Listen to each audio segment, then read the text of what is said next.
Bonjour à tous, j'espère que vous allez bien, très heureux de vous retrouver pour une nouvelle vidéo. Aujourd'hui on va parler mouvement de musculation et je vais partager avec vous une petite astuce qui m'a permis de beaucoup mieux ressentir les épaules sur les élévations latérales mais aussi qui fonctionne avec tous les autres mouvements destinés à cibler les épaules. Je ne sais pas si vous vous en rappelez, il y a de ça quelques mois, j'avais fait une série de vidéos qui s'intitulait les conseils fitness. Si vous ne l'avez pas vu, je vous la mets en annotation, elle est super intéressante, regardez tous les épisodes attentivement.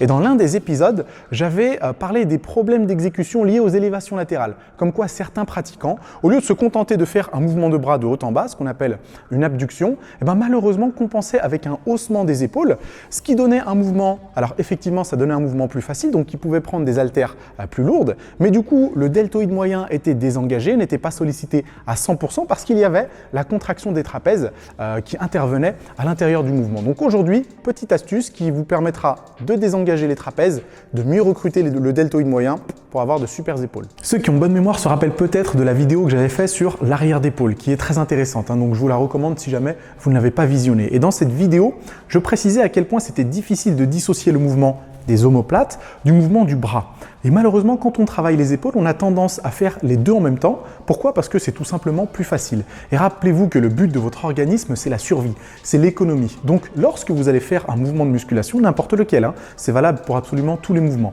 votre organisme, automatiquement, il va chercher à solliciter le plus de groupes musculaires possible pour que le mouvement soit le plus facilement réalisable. Mais nous, en musculation, en tout cas quand l'hypertrophie est l'objectif, pas quand la force est l'objectif, quand l'hypertrophie est l'objectif, on veut faire le contraire.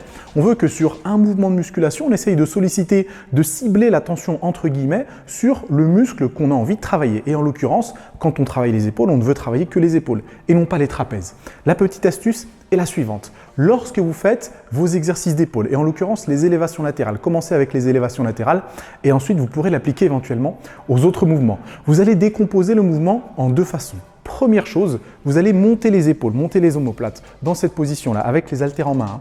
Deuxième chose, vous allez monter les bras en descendant les omoplates. Je veux que vous essayiez de faire ce mouvement, de synchroniser votre bras et votre omoplate pour faire en sorte que lorsque le deltoïde moyen se contracte, les trapèzes se décontractent. Ensuite, vous repassez dans la position normale, vous remontez les omoplates, vous montez le bras en descendant les omoplates et vous repassez dans la position initiale. Donc le but de cette astuce, c'est pas de vous faire travailler les élévations latérales de cette façon, absolument pas. C'est juste d'intégrer le fait que lorsque votre deltoïde moyen se contracte, vous voulez que vos trapèzes se décontractent. Une fois que vous avez intégré ça, une fois que vous avez récupéré ces automatismes, vous pouvez repasser à une exécution classique, comme vous le ferez habituellement. Donc on récapitule. Lorsque vous faites les élévations latérales, vous pouvez vous entraîner à la salle, vous pouvez vous entraîner chez vous, ça ne change rien.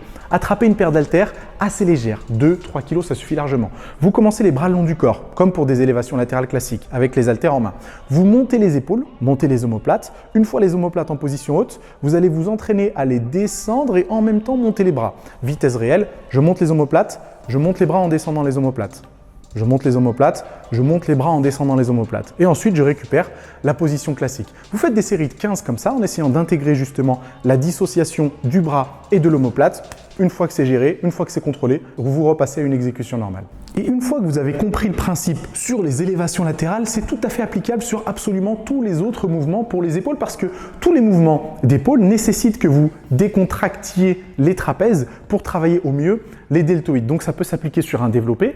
Au lieu de monter les haltères et de monter les épaules en même temps, vous allez vous entraîner à monter les omoplates et à monter le bras en descendant l'omoplate. Ça peut paraître bizarre au début et c'est bizarre, mais le fait de maîtriser toutes les articulations de votre corps vont vous permettre à long terme de mieux cibler n'importe quel mouvement de musculation. Du coup, moins de risque de blessure, une meilleure isolation des groupes musculaires, une meilleure progression. Et voilà les amis, c'est tout pour aujourd'hui. J'espère que cette petite astuce vous a plu. N'hésitez pas à la tester dans votre entraînement et me dire ce que vous en avez pensé. Si jamais ça a commencé à chauffer un petit peu sur le deltoïde moyen, j'attends vos impressions dans les commentaires. Comme d'habitude, mettez un pouce bleu, abonnez-vous à la chaîne et puis on se retrouve très bientôt pour de nouveaux conseils.